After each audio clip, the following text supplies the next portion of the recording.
Olá a todos, espero encontrar-vos bem. Hoje temos um vídeo um pouco diferente do habitual. Para além de vos mostrar como fiz um topo do bolo, hoje quero prestar homenagem à Melody Lane, a artesã que me inspirou a comprar a minha máquina de corte, a Cricut. A Melody faleceu em fevereiro deste ano, 2022, vítima de Covid. Sempre foi uma pessoa bem disposta, inspiradora no mundo do artesanato e fez centenas de vídeos e aulas gratuitas sobre como utilizar a Cricut, entre muitas outras coisas. Aprendi imenso com a Melody e ainda hoje me custa acreditar que já cá não está. O seu canal continua em funcionamento e os vídeos são feitos agora pela irmã e o filho. Caso o queiram fazer, subscrevam o canal, pois continua a ser uma ajuda enorme para todos que querem aprender a usar uma máquina de corte. Este vídeo, apesar de gravado em março com a intenção de homenagem, demorou a sair, pois as emoções ainda podem andar aqui à flor da pele. Olá, chamo-me Carla Sousa e sou a cara e a voz por trás da Reinvented Heart. Neste canal podem encontrar vídeos sobre a poupança de materiais, recursos e dinheiro, aliada aos artesanatos em geral e artes decorativas em particular. Como o meu pai festejou o seu aniversário em março, eu, a minha mana e o mano decidimos fazer uma surpresa e eu fiquei encarregue, entre outras coisas, do topo do bolo, ou cake topper, como também é vulgarmente chamado. Para quem não percebe nada de máquinas de corte, antes de entrar propriamente nas especificações deste topo de bolo, gostaria de referir apenas umas pequenas considerações. Para quem quer fazer artesanatos com regularidade, ter uma máquina de corte pode ser muito útil. Esta foi uma prenda que dei a mim própria em 2015, depois de muito investigar e comparar as duas máquinas eletrónicas que existiam na altura, bem como fazer uma comparação com uma máquina de corte manual que é muito famosa, a Sizzix. Muito rapidamente, optei pela máquina eletrónica devido ao preço da máquina manual na altura, bem como devido ao preço dos cortantes dessa mesma máquina. Para além disso, temos também que ter em consideração que, se optarmos por uma máquina manual, teremos que ter lugar para guardar todos os cortantes que forem comprados. Para mim, o espaço e a poupança de dinheiro é algo que me acompanha desde que me conheço. Por isso, decidi comprar e informar-me ainda mais sobre as máquinas de corte eletrónicas. Para quem não gostar de trabalhar a nível informático, poderá ter algumas dificuldades neste aspecto, pois é essencial ter conhecimentos básicos de informática e aprender a trabalhar com o programa. Não considero que o programa seja difícil de aprender, aliás, acho bem fácil, mas lá está, eu adoro tudo que seja informática, programas e aplicações.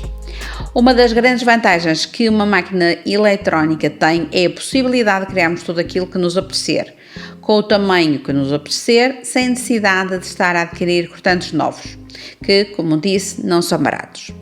Sem dúvida que o programa tem imagens gratuitas e outras imagens que são pagas.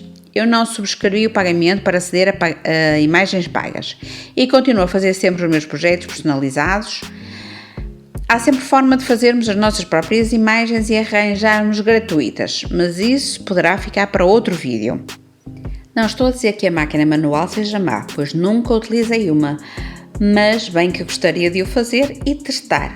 Aliás, a Sizzix tem uma funcionalidade fabulosa que a minha máquina de corte não tem: a criação de relevos em papel ou cartolina, com a ajuda de umas pastas capas de relevo, ou embossing folders, como são chamadas. Mas, mais uma vez, quem optar por esta situação terá que considerar o espaço que ocupam e os preços. Ainda não me inteirei completamente de todas as funcionalidades que têm os novos modelos da Cricut, mas posso ver se a criação de relevos é uma nova funcionalidade. Para quem estiver interessado em comprar uma máquina, aconselho a que levem todos estes pormenores em consideração. Caso pretendam, posso fazer mais vídeos sobre como trabalhar com a Cricut. Certamente poderão ser necessários vídeos mais detalhados sobre como usar as funcionalidades de contorno para ocultar ou mostrar alguns cortes e as funcionalidades de soldar e segmentar que serão referidas de seguida. Mas hoje queria que ficassem com uma noção geral do que foi fazer este cake topper, bem como todo o processo criativo para que possam partir desta ideia, ou então nós em conjunto possamos partir daqui para vídeos mais específicos. Aquilo que já puderam ver até agora é o carregamento para o Design Space, ou seja, a interface de concepção do nosso projeto, das imagens que queremos usar ou não. Como podem ver, criar um produto desde o início poderá parecer fácil, mas nem sempre o é. No caso do topo do bolo, como quis algo completamente inventado por mim, sem recorrer a nenhuma pesquisa para inspiração, tive que experimentar com várias peças, a ver o que quero e o que não quero. Comecei por carregar ferramentas, rodas dentadas e um bigode, para combinar com o meu pai.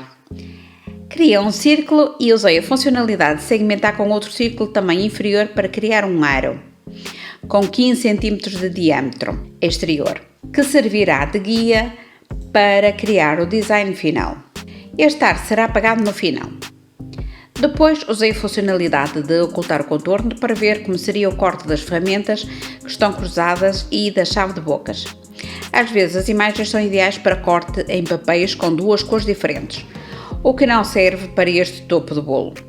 Ainda andei aqui a brincar com as funcionalidades de soldar e segmentar com a roda dentada com a chave de bocas no interior. Foi a partir daí que criei a roda dentada que será usada no final. Assim já podem ter uma ideia daquilo que conseguimos construir com as imagens a que temos acesso gratuitamente e até mesmo com uma combinação com imagens carregadas. Depois quis acrescentar duas palavras que fossem importantes e que, de uma forma muito resumida, descrevessem o meu pai. Não gostei da forma como ficava o balão de fala. Tentei um banner e acabei a construir outro com a ajuda da duplicação de peças, mais uma funcionalidade do programa. Depois de alinhadas foi só soldar. O programa permite também mudarmos a cor das nossas peças e assim podemos simular mais ou menos que aspecto terá o nosso projeto no final. Ou seja, as palavras vão ser cortadas em azul, verão a mudança mais lá à frente, mas terão como fundo um banner prateado, sendo que essa também foi a cor escolhida para todo o topo do bolo. Como podem ver, optei por duas rodas dentadas, uma mais aberta e outra mais fechada. O que vem aqui sou eu a duplicar cada uma das peças e a colocá-las em torno do aro que serve de guia para que fique redondo. Fui alternando entre rodas dentadas abertas e fechadas, às vezes fui mudando um pouco o tamanho e até sobrepus peças para criar uma peça única, toda ela ligada. Dupliquei também o banner para que ficasse tudo prateado por baixo das letras. Podemos ir soldando as peças para ver como funcionam como uma peça só, mas só soldei tudo definitivamente no final. Caso algumas peças estejam a ocupar espaço no Design Space, podemos sempre ocultá-las e voltar a mostrá-las mais tarde. A função de soldar só deve ser usada para peças que queremos cortar como uma peça única. Mesmo que se deseje cortar peças da mesma cor para sobrepor, estas deverão estar separadas e dispostas umas ao lado das outras para o corte final. Todas as peças de uma cor serão cortadas ao mesmo tempo. O Design Space faz isso por nós, mas pode ocupar um pouco mais de espaço na cartolina. No final, soldei todas as peças que fazem parte do topo do bolo. Como se trata de peças soldadas, convém no final verificar se não há cortes demasiado pequenos que não fazem sentido. Ou seja, usamos a funcionalidade de ocultar ou mostrar cortes. Depois é só cortar. Acho-lhe imensa graça sempre que corto alguma coisa. E depois a precisão do corte. Esqueci-me de dizer uma coisa. É preciso também aprender a configurar as definições de corte para cada tipo de papel. A máquina já vem com algumas pré-definidas, mas basta fazer uns testes e num instante estamos craques. Por exemplo, foi preciso criar um papel personalizado com as definições de corte para esta cartolina prateada. Mas como digo, depois de criado, já não precisamos de voltar a ter este trabalho. Para o nosso cake topper, cortei duas peças inteiras, uma para a frente e outra para o verso. Cortei dois bigodes em preto para dar destaque e um banner com letras em azul. Poderia optar por cortar mais um topo do bolo em aproveitamento de cartão, por exemplo, para dar mais grossura. Acredito que cortar um topo do bolo à mão seja mais trabalhoso, mas podemos optar por peças soltas e colá-las umas às outras, ou então fazer um desenho, tal como eu fiz no Design Space, e fazer todos os recortes interiores e exteriores. Claro que pode parecer um pouco de trabalho preparar isto tudo no programa, na realidade neste caso foi, mas é um desafio que gosto imenso e depois disto pronto nunca mais preciso de fazer este trabalho.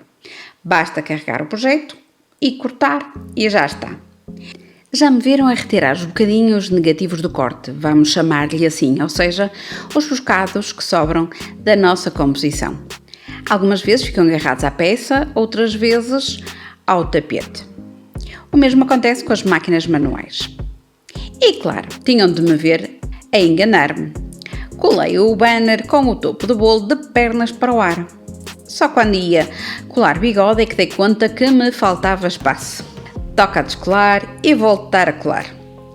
Para colar o bigode, virei a peça ao contrário para fazer umas marcações para saber mais ou menos onde aplicar a cola. Ainda estou para aqui a magicar porque colei logo o segundo bigode e não optei por colar por cima da segunda peça com as rodas dentadas.